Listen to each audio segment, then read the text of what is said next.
Hello everyone, welcome back to my channel, and today's video is on my comic book collection. Now I store my comic books in a Jack Daniel's box. It's a sturdy box since it holds heavy amounts of liquor. Jack Daniel bottles are pretty heavy, so they've established a very sturdy box which I use to store my comics. Now another way I store my comics is in bags and boards by tradition. It helps them stay waterproof, bendable proof, rip proof, all those proofs and more. And it just keeps them clean from any dirt, scum, crap that might be floating around under my bed or, just when I place them on counters and such. Now, I arrange my comics not in alphabetical order because that would take too long, and I'm lazy like that, but in a simpler order of when I'm reading them. So if these are newer issues, they'll be in the front, and issues I've already finished will be in the back. And random issues that are one-hit stories are in the far back because I tend to use those when it's a rainy day or, if I just want something light to read. Now, I'm not going to give reviews on these stories individually because that would take too long, and I'll have a separate video for each comic book series I've collected or started to collect, like reviews and so on and so forth. Blah, blah, blah, so on and so forth. Thank you. And let's start with Lady Killer. She's from Dark Horse. She's pretty cool. I like the story so far. There's some things I would pick at it, but it's just started, so I want to give this cool issue a chance. The next issue I've been collecting is Edward Scissorhands. I like that they've taken something from a beloved movie of mine, which is obviously Edward Scissorhands, and made it into a comic book. Two loves of mine into one. How amazing is that? The next issue I've been collecting is Deadly Class. I've recommended this comic for a long period of time. It is so cool and so great, and I would be upset if I've never read this and found out later in life, so it's best to know about now and get yourself a first issue. I push this comic so much, I don't know why, I think because I connect to it so much. The next series I finished is the Kick-Ass series. Now, I don't have issue 7 and 8 from the first series. I am missing those, and I plan on getting them in the later future, which isn't a big deal, but I'm knowledgeable what happens, because, in each series they review past stories, so it's not like a big deal. But regardless, it's good to have every single one to complete the collection.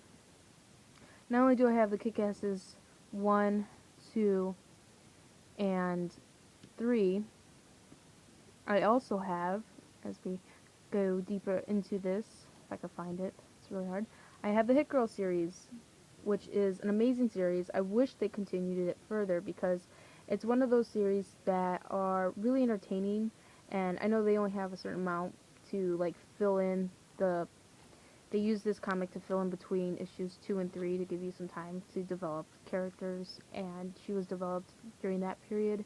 And it was just a really well-written story about her life and how she became Hit Girl and her background story as a kid. And I don't know, I think separately Hit Girl could have made it farther than Kick-Ass. Now, I'm not trying to be biased because I like her the most, but I just feel that she has a stronger superhero persona than Kick-Ass ever did. And it's just a really cool developed story, honestly. I just really enjoy Hit Girl. I even have a t-shirt of her. The next series I've ever collected is Lenore by Roman Dirge. I recommend this for younger, you know, teenagers or in general kids. I had this, my first issue is not this one actually. This is a reprint. This is the first one. I was 13 when I bought my first comic book. This is it. And I ruined it as a noob and being irresponsible as, a young kid. I ripped off the front and back cover on accident, and it was just one of those deals that I didn't have the proper storage for it, and it was just on the floor, and it was never really cared for because I didn't think much of it. I was just starting. I didn't really think it was going to progress this much, and look at a couple years later, and here I am. So yeah, now I know better, but I'll still hold on to it. That's how sentimental it is to me. It's like your first toy or something. It's like you just, even if it's damaged, you're not going to toss it. You're going to keep it because at that point, it started something new in your life.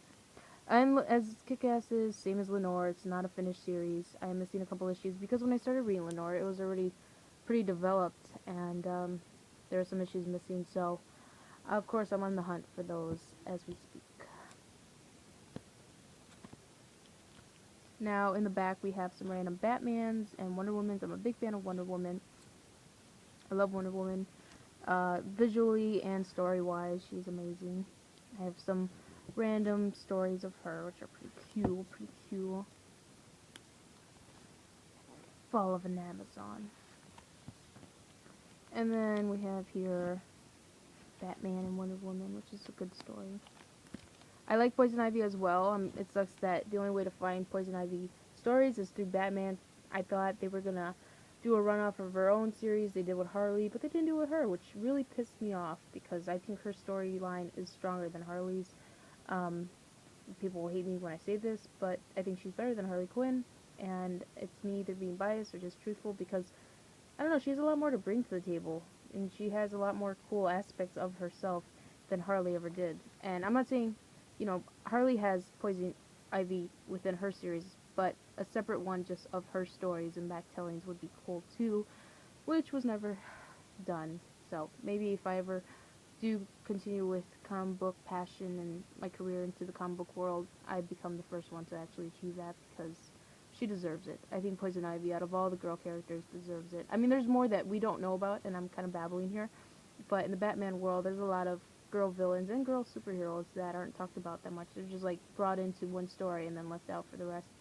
And it'd be cool to develop those stories. I want to be that person. So maybe one day you'll see my name on a Poison Ivy issue, and so on and so forth. Now this issue isn't really mine, it's my uncle's. He just let me borrow it, but he never took it back. So yeah, I have my own Wolverine issue. It's just a one-hit story. It's nothing, no series attached. And then I have some Catwoman Batman series. It's just 2 stories. And then here's another Poison Ivy. And then again another Poison Ivy and Batman. And then here's another Wonder Woman issue. There's actually 2 in here. I do double store comics for one bag and board. It's only because I'm really short on bags and boards and I need to purchase more. So that's another story. Regardless, funny little thing about this, I have issue 1 and the last issue of the New 52 Wonder Woman series. And the reason why that happened is because I bought this thinking it was just going to be a one-hit wonder like the Poison Ivy one was. But yeah, they continued it, and I knew they did. I just didn't have the money to afford it. And I thought this was a one-hit story because online I was reading a little review about the art that was done for this particular story, and it sounded like it was just one of those random tellings of a Wonder Woman hit classic saving, and it looked really cool. It was a Halloween issue, and that it was actually the last issue they made for that series, and I didn't know. So I had the first and last, and none in between. But I'm not gonna read the last one until I read all the ones before. And then in the back, further back, keep going, we're almost there. Here we go. I have some art issues. This is the Batman art gallery, and I have this little postal card of the Joker marrying Harley Quinn. That's not part of this, but yeah, it's just random art by different artists that contribute to different Batman stories. And then I have the first issue of Death, and I also have a Death art gallery, which is pretty cool. It's different artists that contribute to their version of what Death looks like according to Neil Gaiman's visuals as well. And then we have the classic novels full of Wonder Woman comics, and then in the back, as I previewed before, I have the Death series. It's all Death's comics in one book. And then I have some random art books in here as well, just to store and keep safe. I have random stories that my dad gave to me, and this is just cool because Poison Ivy's on it. But yeah, as far as these stories go, the ones that my dad found, he found these in a hospital and brought them home one day and thought, hey, here's some comic books to read. Yeah, it's never that good. When you see them like this, it's a sign. I don't know, this art kind of rings, not, foretellings of, I know you're not supposed to judge a book by its cover, but this one screamed bad story. But yeah, a little review on one story that's not in here. I did purchase the Gene Simmons comic book collection, and it was utter crap. I got it on sale, thank God, because if I bought that at full price, I'd be pissed off. But yeah, it was pretty shitty. The stories didn't make no sense, and they had no plot whatsoever. It was just random foretellings of different characters with different, I don't know. It was just a lot of shit combined into one to make a hot mess, and it was just him to make money. It was just him to put another, a name on a product and get, an income from it. It really was crap. But for those Gene Simmons fans, if you like it, good for you. I really don't care. As far as this video goes, it's over. If you have any questions, comments, concerns, leave them below, and I'll be happy to get to you. I hope you enjoyed this video, and more to come. And I hope to do more comic book videos, so see you on the flip side. Later.